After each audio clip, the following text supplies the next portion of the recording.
Good morning and welcome to this Friday's episode of Inside Workplace Wellbeing. I'm so delighted this morning to be joined by Tania, Gerard. And we are talking about a subject that's very close to my heart, supporting people with neurodiversity in the workplace. I am going to let Tania introduce herself, and I'd like you, and you're welcome, first of all, Tania, you're very welcome to this episode. It's an absolutely, as I say, a topic that I'm so delighted to be bringing on. Thank you so much. We're live. So could you start maybe by introducing yourself and your role, like let's say with the work that you do related to ADHD and the whole neurodivergence piece? Absolutely. So I'm Tania, and I am a neurodiversity trainer and accessible marketing consultant. I'm a podcast host of ADHD Founders and Filter, which I do with my co-host Kate Whitley. And I'm an ADHD and autism advocate and keynote speaker. So I provide marketing support and neurodiversity workshops to educate and advocate about neurodiversity in the workplace, what it looks like, the challenges, communication preferences, hiring processes, the legislation involved, how companies can improve their marketing to accommodate for WCAG, which stands for Web Content Accessibility Guidelines.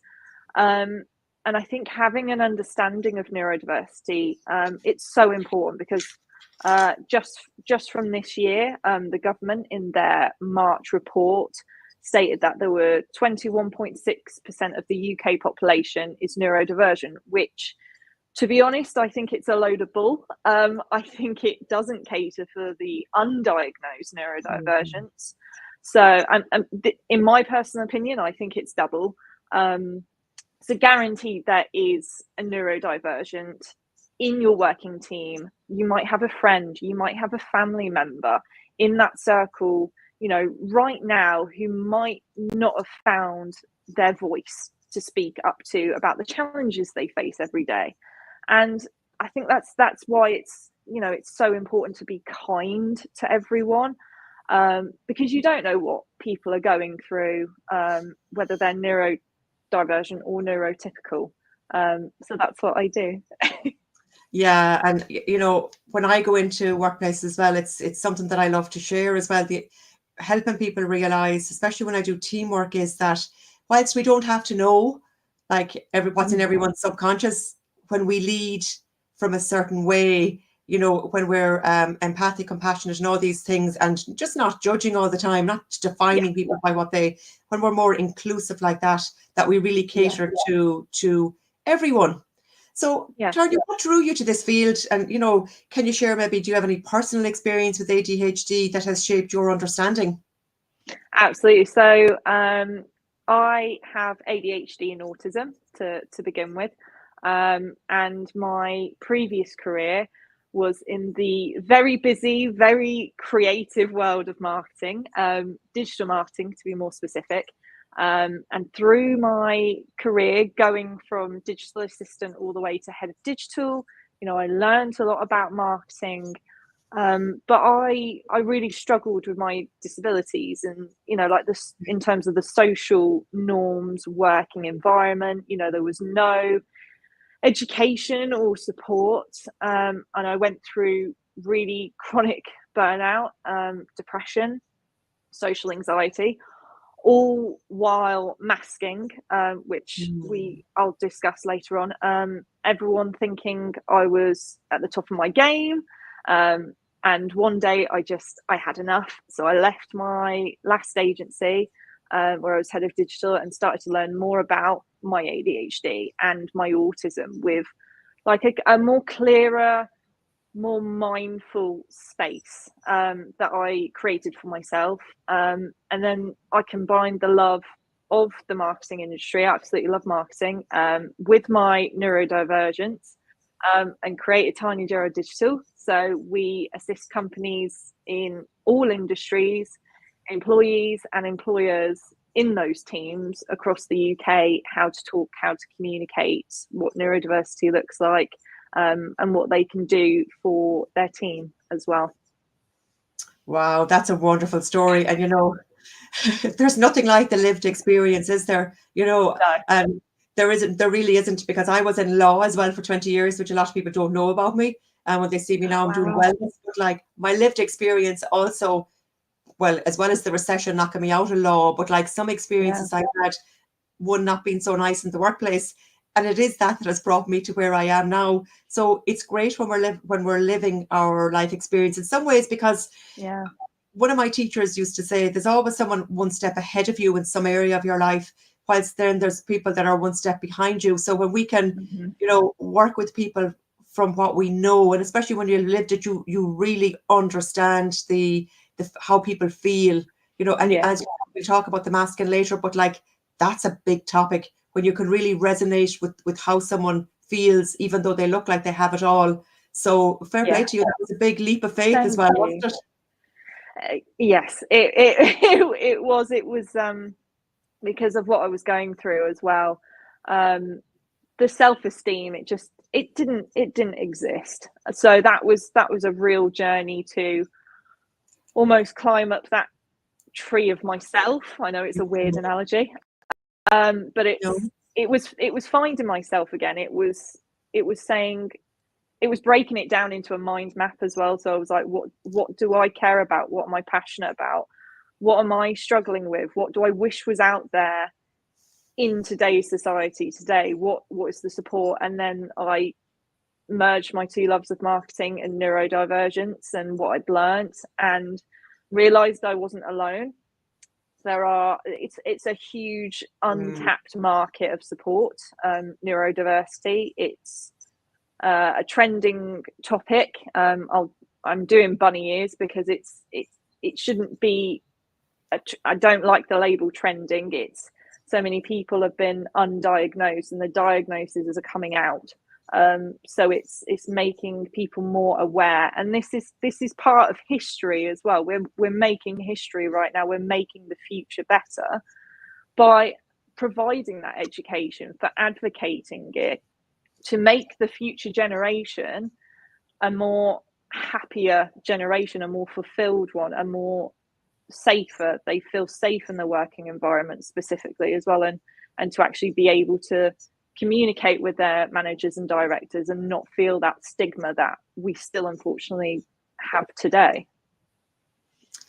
And really, from my own personal experience, from a member of my family that has a ADHD inattention as well, is that there's often ADHD, I think, is often misunderstood, especially in social interactions. So how do you think the ADHD impacts the whole social communication process? And just before I say that, actually, I'll bring it back to my personal experience of it, is where I think the way that, like, the person that was, let's say, doesn't fit into a box, that a teacher wanted to push somebody into a box, but there was no box to fit this person. So I kind of talking loosely because I don't want to be naming people, because I haven't got permission to do that. But like I wouldn't blame the teacher, because the teacher is going from her experience and may not have the actual tools. So the misunderstanding, let's say, that this child needs to stand up when they need to stand up. They're not trying to be disruptive. It's just who they are. So how, like this misunderstanding, talk me through that a little bit in your experience with it. So first off, I was diagnosed with ADHD purely as a child. And I had this is, late 90s, early 2000s, the label problem child was still around. It's still muffled in classrooms today. Apparently, I was told recently, which makes me really sad, because I hoped we'd have moved on from that label, and then diagnosed with autism as an adult. So it's and when in those social environments, in school, in the workplaces, we are very heightened to body language and tone of voice. So before you even say anything, we're already very sensitive and alert to these areas, and I think they really they help us gauge the conversation. So, but we have issues, you know, with the likes of like inattention, irrelevant stimuli. So I think attention in conversation, we can find it difficult to stay engaged. We have an impulse to interrupt. And this, I can assure you, is not because we are being rude. It's actually the complete opposite. We are engaging with you. We're engaging with what what you're saying.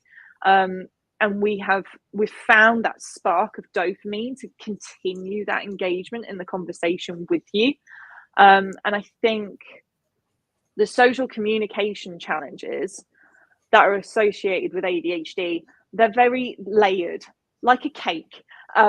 And they can create, you know, barriers in relationships, in social interactions, and it can come across as inattentive, impulsive, rude. And these behaviors are often a result of neurological differences. They're not intentional, to disregard social norms, you know. And understanding these challenges, you know, it provides support. It can provide that positive and meaningful connection for those with ADHD. And there is so much to this area that I could and have talked about for hours. But I think the rudeness, the inattention, the kind of, if I was spinning a pen on a table while talking to you, some people might think, you know, like, I'm talking to you, why you, that's part of the rudeness. And it's like, no, I'm actually creating stimuli for myself to actually hone in my concentration to hear what you're saying. So I think they are the kind of the most obvious, the most talked about social interaction misconceptions with ADHD. But I can go on as well. Yeah. And you know, that makes me think about, you know, the phase we had a couple of years ago, the fidget spinners. Yes. Yeah. But there again, you know, it just became kind of nearly like a farce. Sorry for saying that. Like, it's just everybody seemed to have one, and it like, did that sort of take away from the fact that the purpose? Yeah.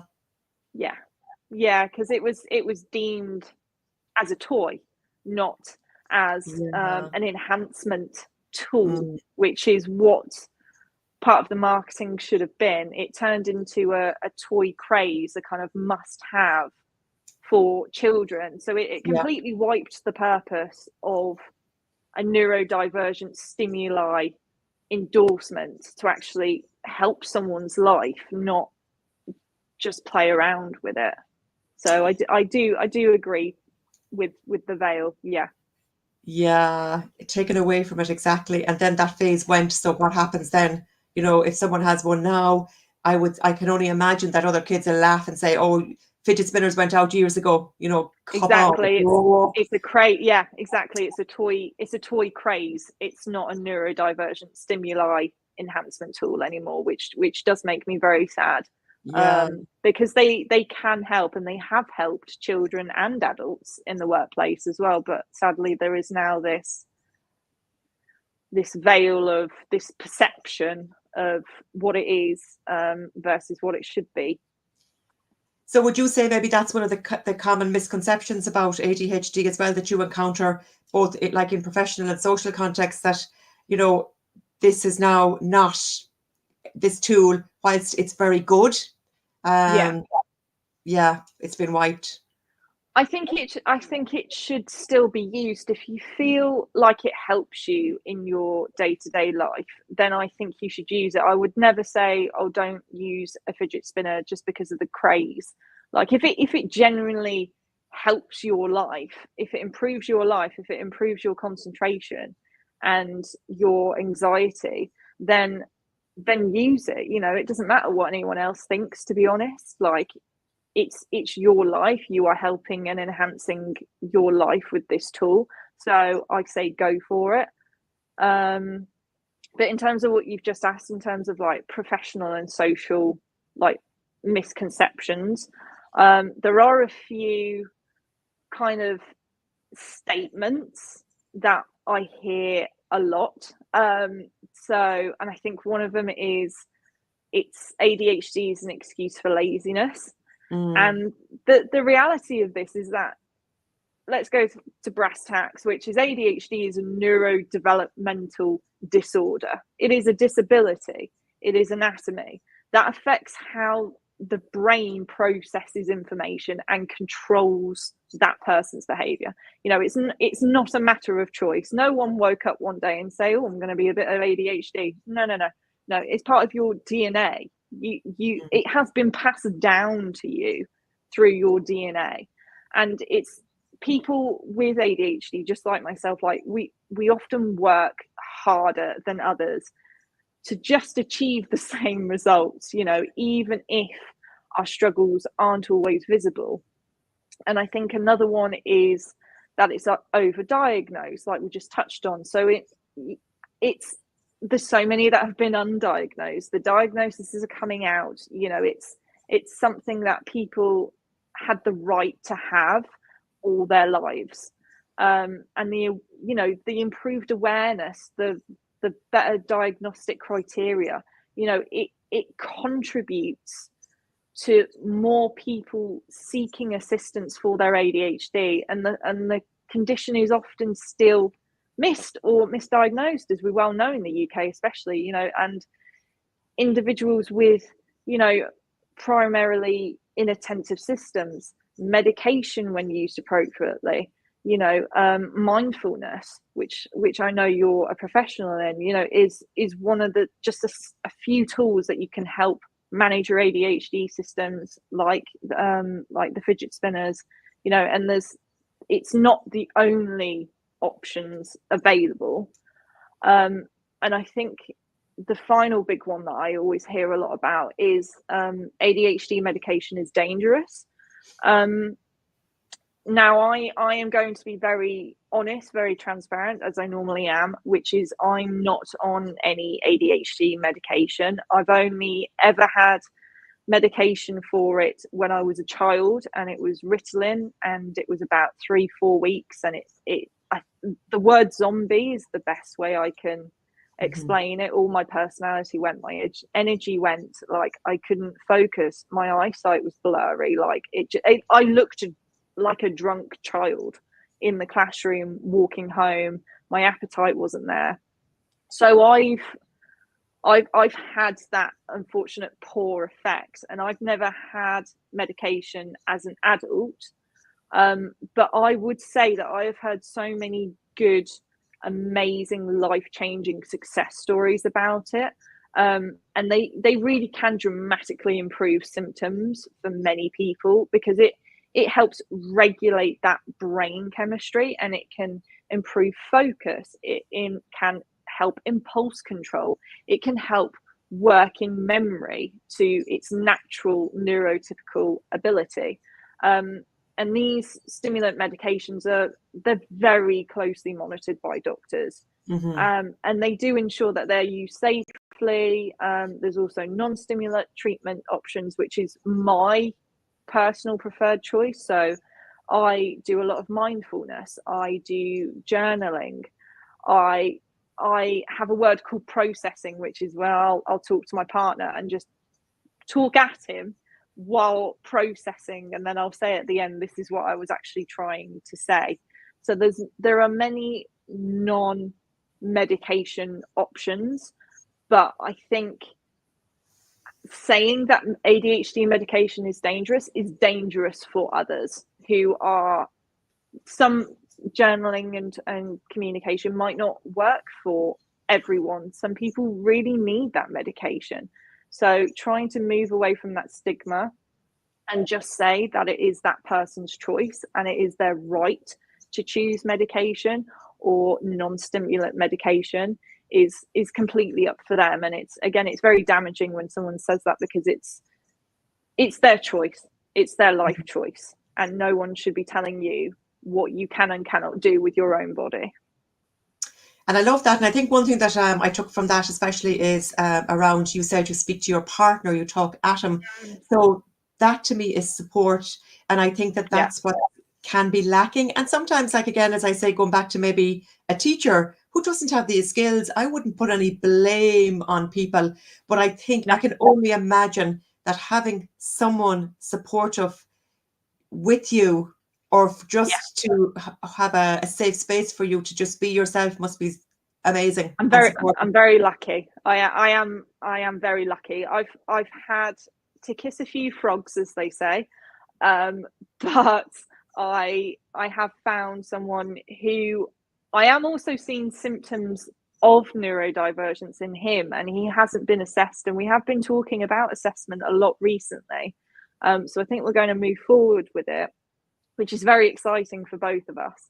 But I think, you know, we're all humans. You know what I mean? Like, whether we're neurotypical, whether we're neurodivergent, we're social creatures by habit. We need community.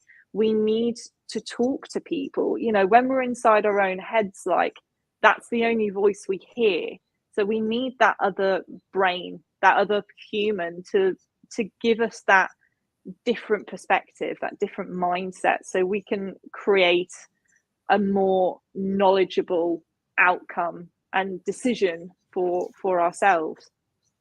Yeah, so that kind of brings me on to sort of asking you, why do you think that policies and protections for individuals with ADHD or any of the other neurodivergent, like autism and whatever else we're talking about, you know, it's a bigger spectrum, especially in schools and workplaces, and why are they lacking protection for people when, especially as you gave a statistic of 21.6% of the UK population, even though I know you said it's a figure that you might not agree with, but like, why is there not being more done to support this high number of people that are being diagnosed with neurodivergent symptoms?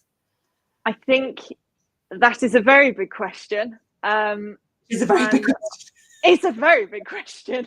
But I think there's several reasons.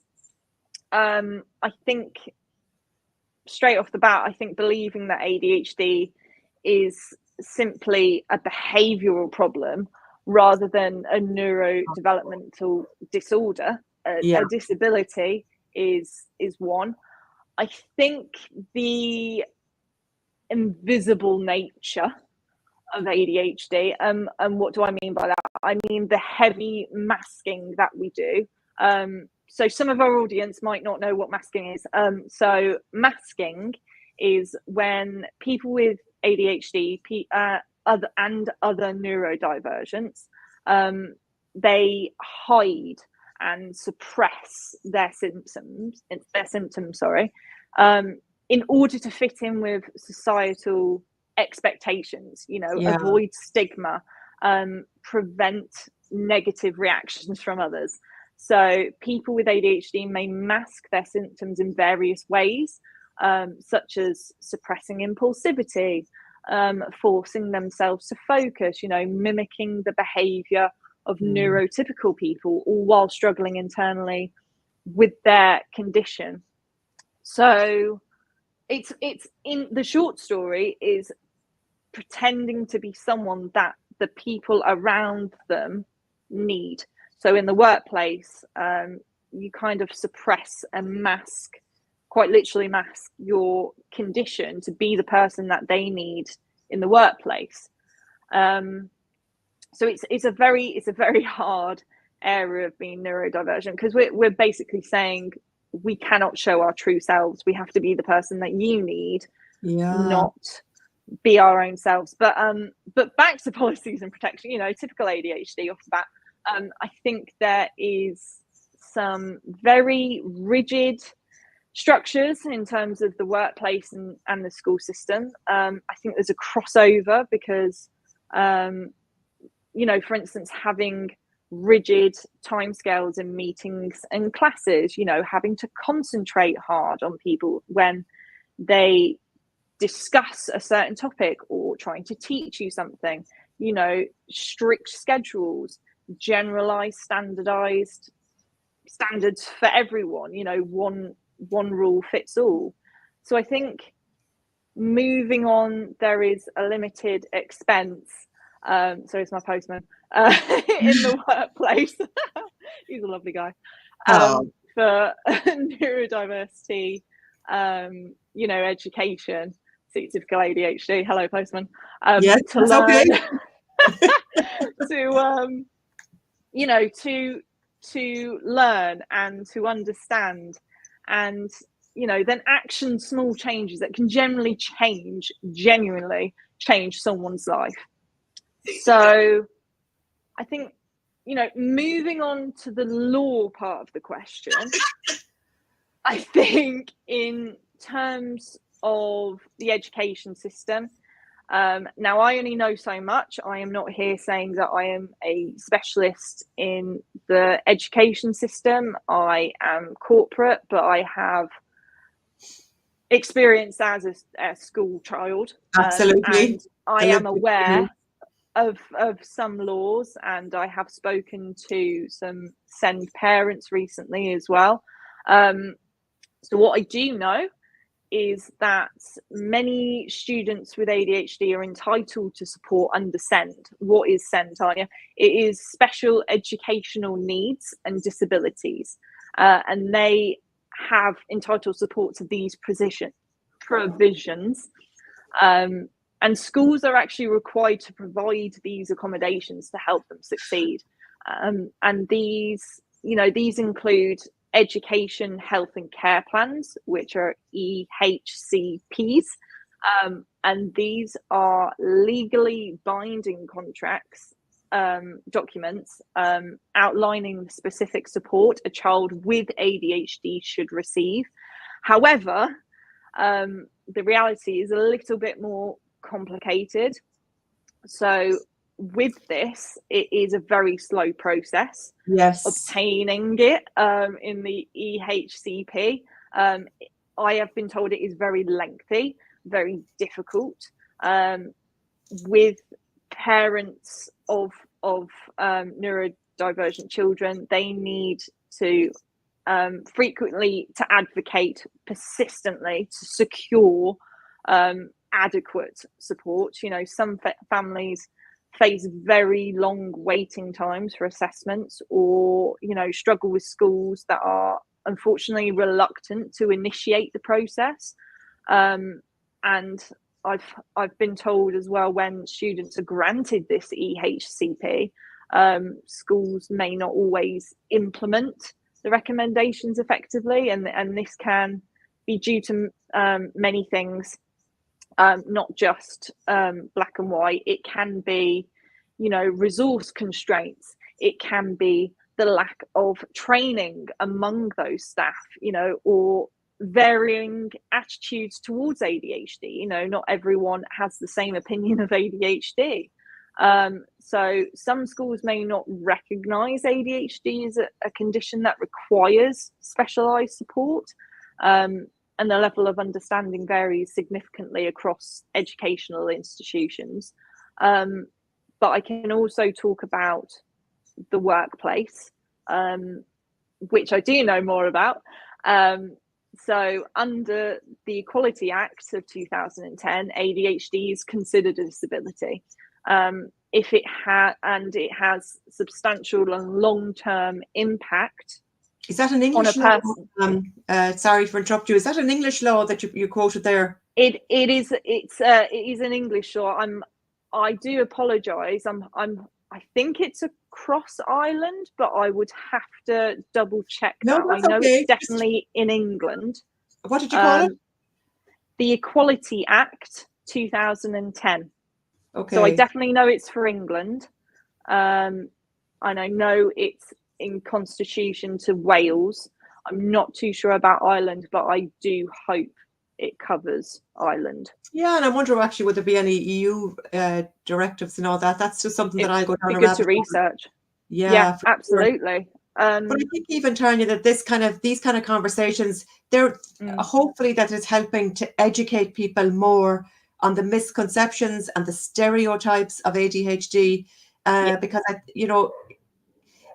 I know that the process in the schools, which when we're like our young people are the board managers of the future. So if we can educate at a younger age, at teenage stage, I mean, they're then going to be feeding in. So we are doing it for the future generation when we educate ourselves, and educate our children that they're not. Yeah.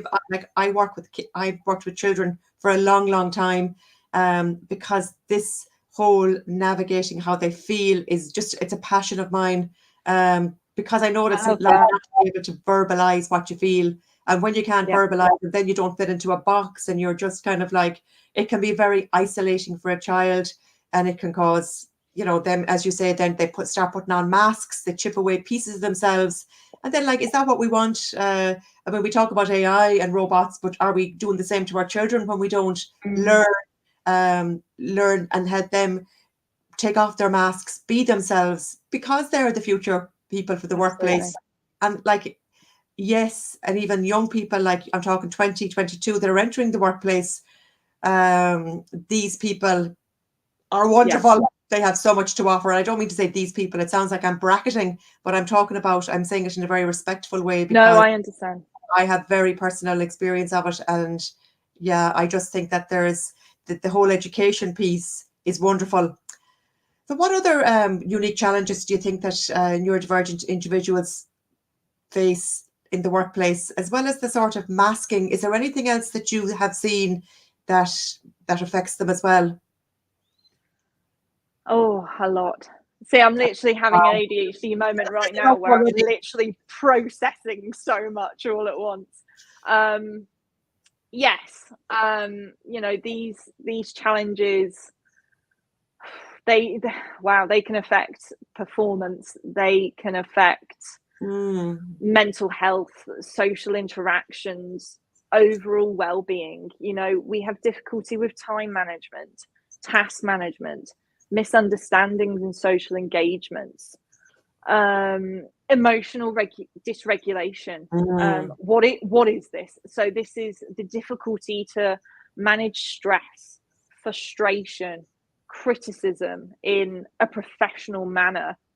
So it's the emotions and the emotional events that we can go through. You know, other challenges is stigma in the workplace, a lack of accommodations, fear of judgment and the consequences of, you know, high masking rates, burnout, and many career limitations, you know, depending where you are in life as well. It can limit your career options if you are in the midst of what I was in the past, like deep depression, anxiety, burnout, complete utter bloody exhaustion.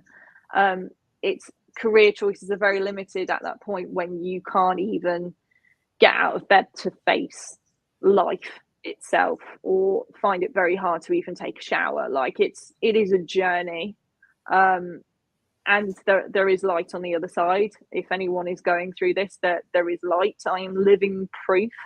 For starters, I'm alive, and there was a time I didn't plan on that. Without sounding too very dark for people, I do apologize, but it is the truth. ADHD can take you to a very dark place, but it can also bring you that light. It's a very hypocritical thing, ADHD. It can make your life, but it can also have fun with it in a very, very dark way. So yeah, wow. Take a moment to digest that. I mean, those things that you say, like the frustration, criticism, all of these layers. Yeah. And I'm just imagining here, because I know when I go into team dynamic workshops or whatever with this really, like, it makes me quite sad actually when I hear that, you know, because it has to really be. And you talked about the employee journey. For me, looking at this, like, what I think would be lovely to happen, and what I hope to, and what I like to share with companies as well, is that, and I'd love your thoughts on this as well. It's like you start really from onboarding, don't you? And actually, we start a little bit before that, like by bringing in an expert like yourself to do the marketing around how you are actually, like, what do you want in your team? Because we have to really highlight the uniqueness that someone that has a neurodivergent brain has, because it's not just all bad. wow, like if you had someone that can be hyper focused, we really need I think a company really needs to look at what do they actually need in the employee that they're looking to hire. And Yeah. you know, it could be that they're and this is a mismatch sometimes between, because maybe a CV or the person is like whatever, like they're great customer service skills, they're brilliant people, but maybe that's not what the job actually that you're looking to hire for is about. Maybe you're looking for someone that's actually hyper focused. So actually by hiring somebody that has a neurodivergent brain, that's very honest about it, and by you including that in your job spec, isn't that just an amazing start to an employee journey? For me, I would see that as like a great way for the company to support inclusion in the workplace, but also then to have an employee be very honest about who they are and to really have them working at their utmost. They're engaged employees and they're going to have higher productivity. I threw an awful lot out there, but as I say, it's just, I'm very passionate about this. So I suppose what I'm saying to you is the employee journey starts really far back, as in when you're starting to market what you're looking for. Yeah, absolutely. And I mean, just touching what we just touched on, you know, like there are strengths, you know, that neurodivergent individuals, particularly those with ADHD, bring to the workplace. Now I know we don't have all day, but there are some What a pity. I know I could do it all day. But there are some really important strengths that I would like to discuss. So the first area is creativity. So I think it's one of the most notable strengths and the most one of the strengths that are talked about the most, which I absolutely love.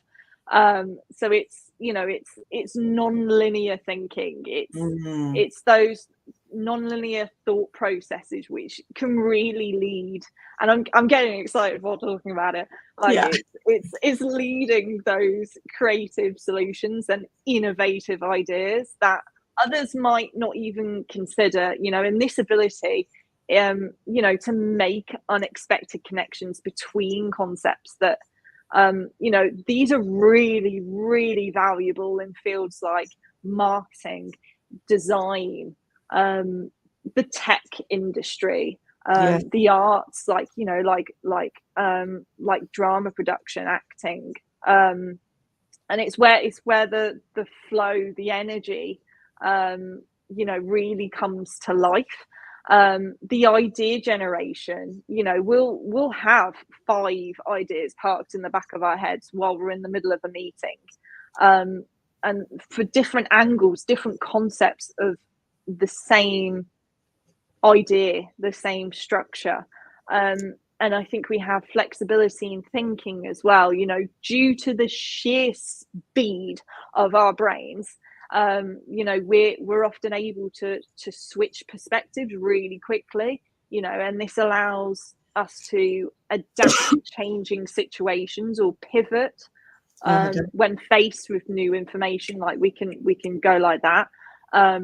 Touching on hyperfocus that we mentioned earlier. So what is hyperfocus? It is a very intense, very deep concentration on tasks that ADHD individuals are very, very passionate about. So when working on tasks that are genuinely engaging, that genuinely excite us, we can go into this state of hyperfocus, which allows us to work with exceptional attention to detail and productivity. And this can be really, really a massive strength in the likes of creative projects, problem solving tasks, you know, or areas, tasks, projects that require that innovation, that next level of creativity. But I will say that if you interrupt someone who is in hyper focus, like, bless your heart, you better have an escape room because it's hard for our brains to focus on something on a day-to-day basis. So when we finally have that dopamine kick, that dopamine, like tunnel visioned, oh my God, I'm in the zone, like, let's get creative. If you interrupt someone, they will go from 0 to 100, because it's such an emotional state, because our brains, as I always say, are like bees in the head. It's very hard to concentrate on something. So when we finally have that concentration and feel like a normal person, it can be very emotional. So I think we bring high energy, moving back onto strengths. We have high energy, we have high enthusiasm. This can be really infectious. We love helping people, we love motivating others, pushing teams forward through high times of workload, stress. And we can provide that enthusiasm for like new ideas, projects. So we can be the joker in the room, if you need that kind of step back and just, learn to relax a little bit and take a deep breath. And, we've got it all down. But also, if you want someone to be serious with you, we can have different hats in a split second. Like, we can be what you need, which is part of the masking, but also we enjoy helping people as well. I would also say another strength is resilience and adaptability, brushing on what we've just discussed. We learn to manage a lot of challenges throughout our life, through childhood and adulthood. And we tend to cope well with uncertainty and sudden shifts in the workplace when we're masking. So when it's our everyday lives, when we have that less control, it can get a bit more of a heightened emotional experience. But when we're in the zone, when we're masking, when others need us, we can work very well under pressure with demands and priorities and problem solving under that pressure as well. And I think finally, a really big strength is empathy and the emotional intelligence that we actually have. We possess very strong emotional intelligence, and the ability to connect with others on a much more deeper level. And this can be really effective in roles that require that relationship building, that mentoring, that understanding of the needs of clients and your team members. We can be that go-to person that has that active listening, that will sit down, that will want to help you fix your problem. But even if you don't want us to fix it, we are there. We can listen to you. We can give sound advice, but we can also be silent and just listen and give you an ear. So, and that's just a few strengths, that's not the whole list, but I feel like they are very important to educate and advocate. And it's, at the end of the day, as we both know, as we all know, that it's very easy to think about the negatives in life a lot more than the positives. And I feel like that needs,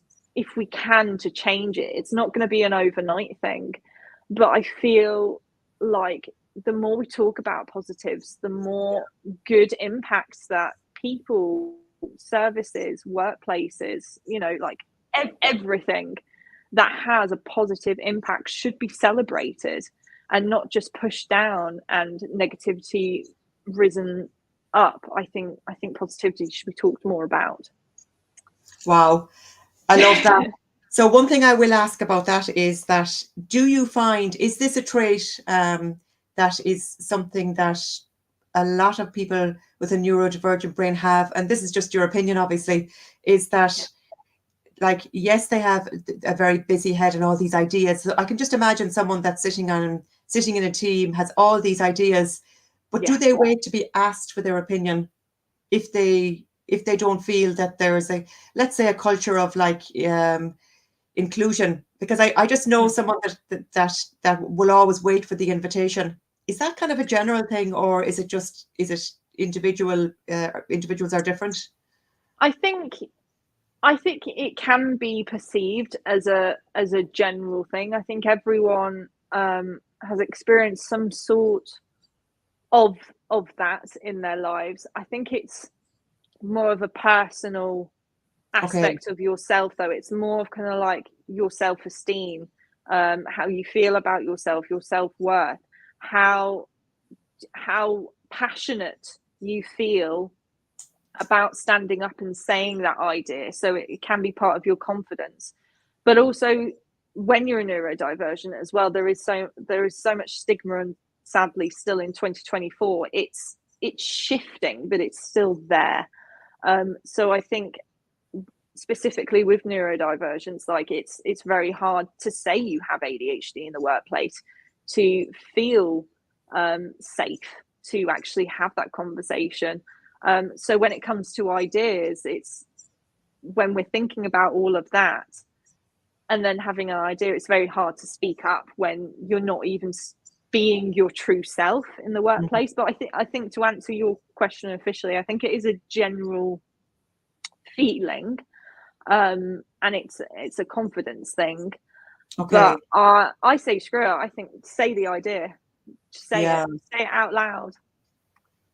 I think it's great. I think it's very helpful, because I also do work in teams. I go to juvenile teams, and when I talk about rejection sensitivity, which is another biggie, yes, it's that, like, so there's two parts of that, I suppose, and I know we can't go down a rabbit hole with this because we're 45 minutes in already, but like see how and team managers can say, wow, I know it, I see that, because I talk about it broadly.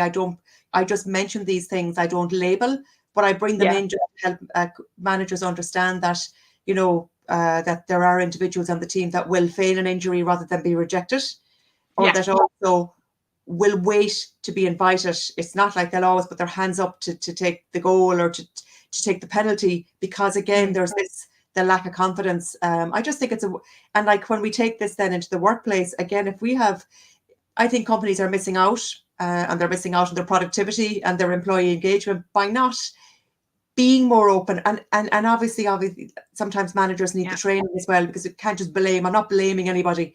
I just don't blame, because I think we don't know what we don't know. But when we start educating people more with these kind of conversations, and when we have people like yourself advocating, with the lived experience, I think we can help companies realize that there could be somebody on your team that actually has the solution you're looking for, but we need to be open and inclusive and allow that person the space and the safety to say what they want to say.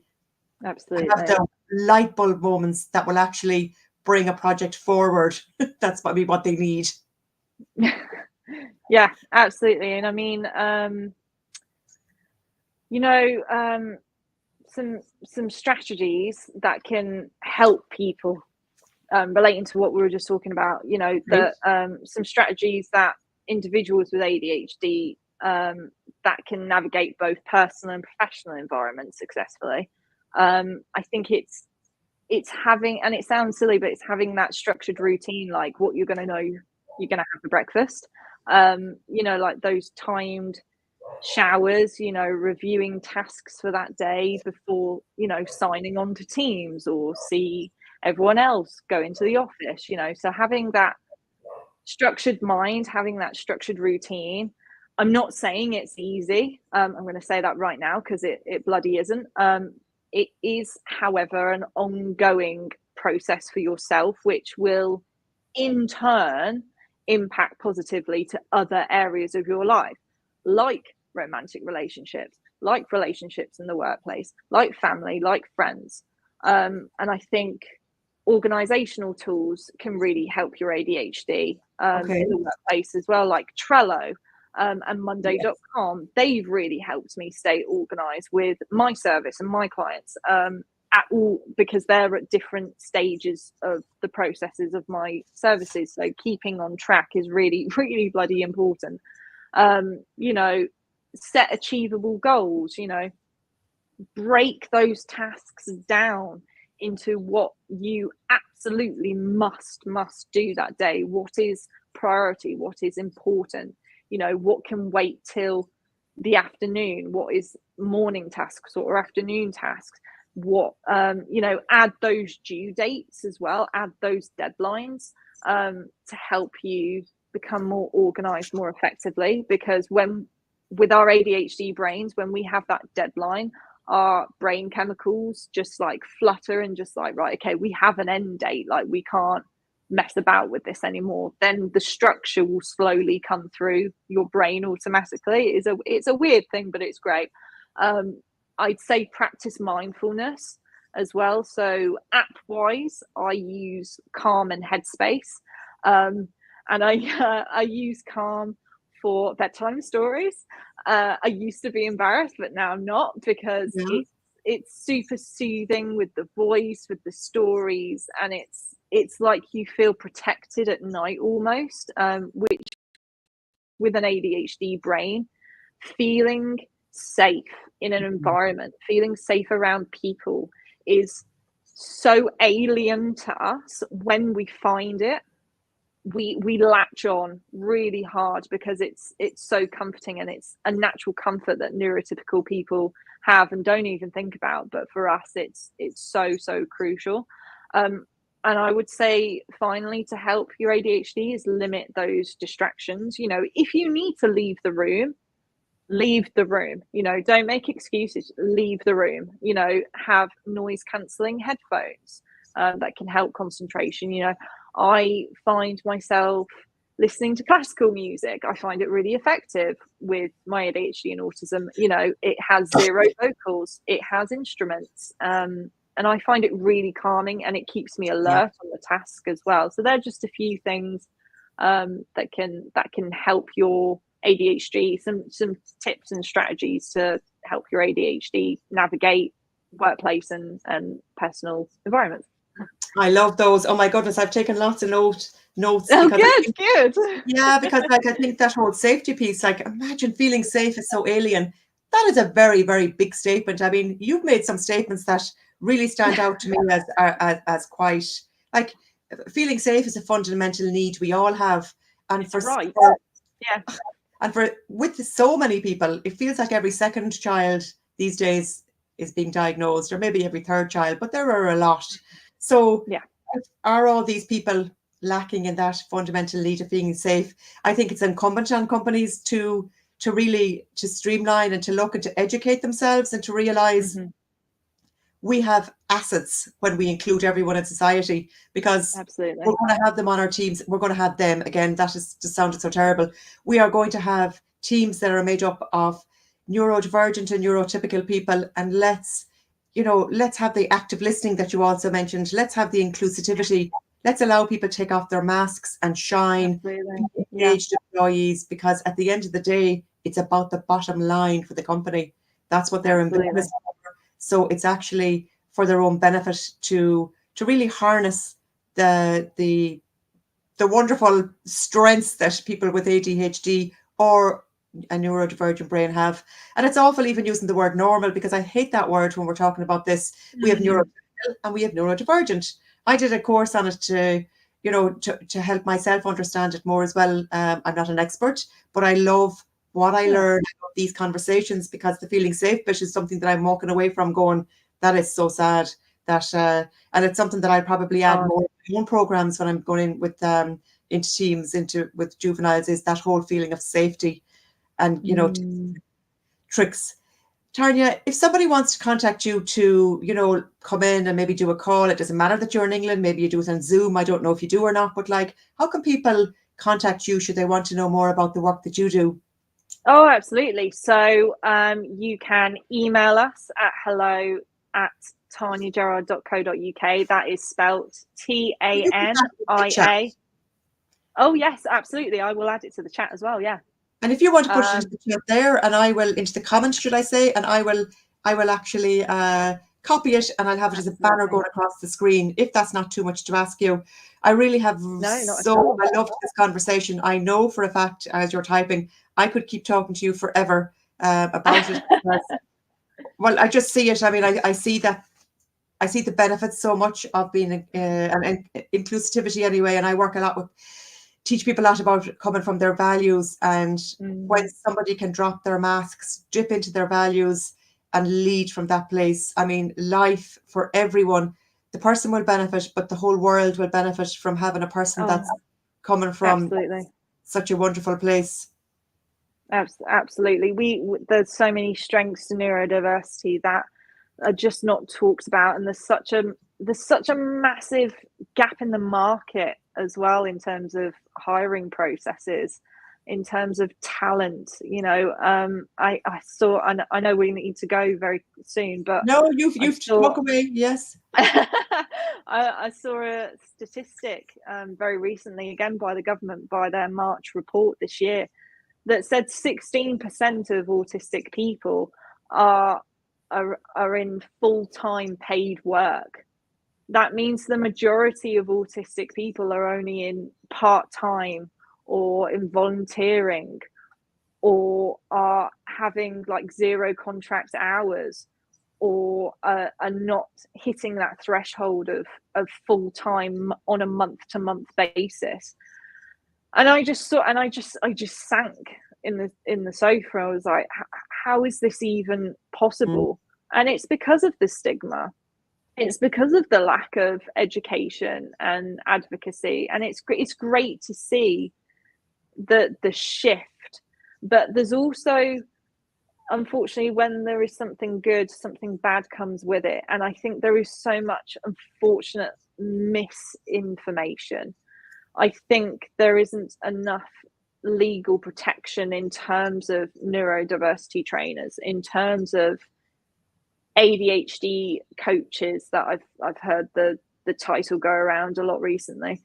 And someone could go tomorrow and just be like, I'm an ADHD coach, and that angers me, because you are literally working with people. You are working with people's brains who are neurodivergent. They need that official support. They need that educated, experienced person like myself who can say, I understand what you are going through. These are the steps you can take. You are in a safe space. Someone, you need that educated, experienced person to be like, I get you. You are safe.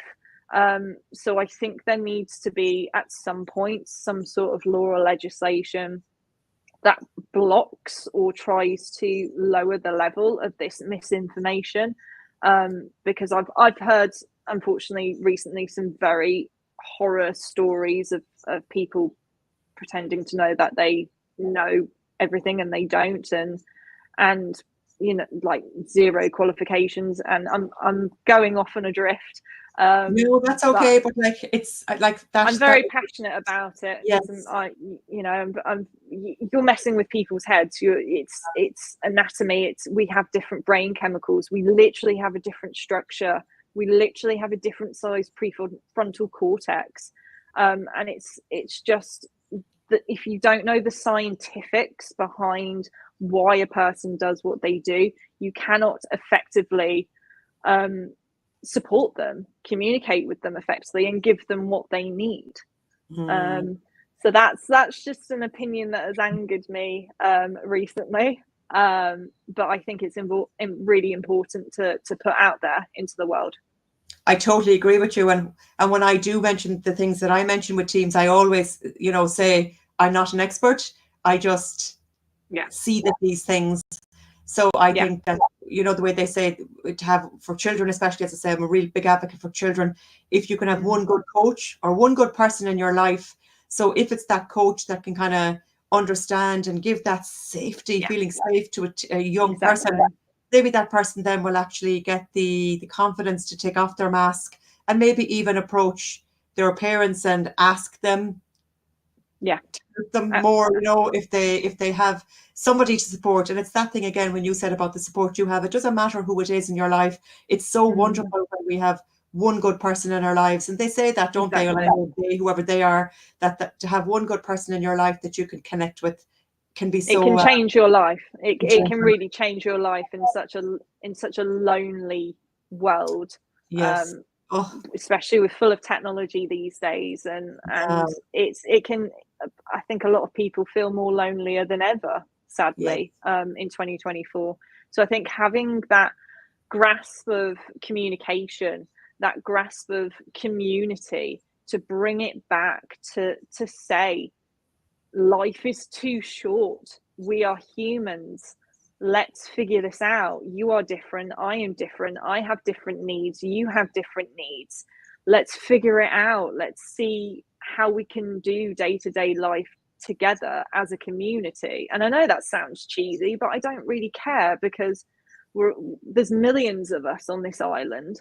And if all of us just said, how are you? No, how are you really? How are things going?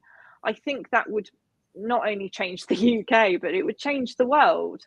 Yeah. And it really is that simple. And I think a lot of people just complicate the world, and people are inside their own heads, and rightfully so, again, with technology and how things have developed. But for anyone that's listening right now, or watching this, or on replay, or whatever, just ask someone today, how are you? No, how are you really? Do you want to talk about it? Guaranteed you have made that person's day better. You might have even just saved their life and you didn't know it. So just ask. I am so delighted we connected and that we had this conversation. Me too. We might come back and discuss something again in the future, because we both could stay here all day. Yeah, absolutely. I'd love to join you again. Thank you so much. And I really hope that people do reach out to you, because I think that exactly, it's about having somebody that has the lived experience, knows about the brain and how the differences is what's needed. And when we educate, we help. So let's get together and collaborate more like this, and talk more, and have our workplaces more inclusive, so that really we help the world change one small bit at a time. Isn't that what we all try to do? Sounds good to me. Thank you so much for being here today. It's an absolute pleasure to have you. It's been an honor. Thank you so much for having me. Thank you. I shall see you again. See you soon.